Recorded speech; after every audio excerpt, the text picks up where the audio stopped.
นี่คือกวางเสียมวลบ้านโคกศาสตร์ตำบลตาลแดงตอนเช้านี้พาเบิ่งกวางบ้านโคกศาสตร์ตำบลตาลแล้ว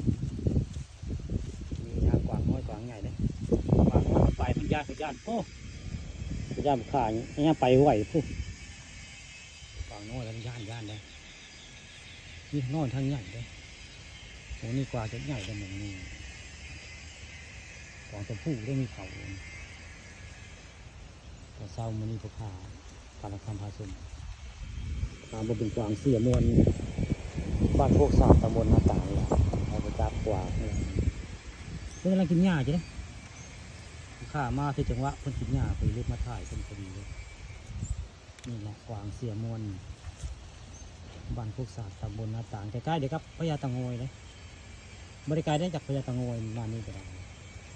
ครับรถมาจากพญาตะโงยมานี่บ่เกิน10 นาทีก็โหคนว่าให้มาเบิ่งมาส้มก็ได้คนว่าคนนี้มาเบิ่งกับซื้อมะกล้วยมาฝากวางให้ด้วยคนว่าเสียมนคนว่านี่แหละกวางเสียมนไปพวกไข่ไปตัด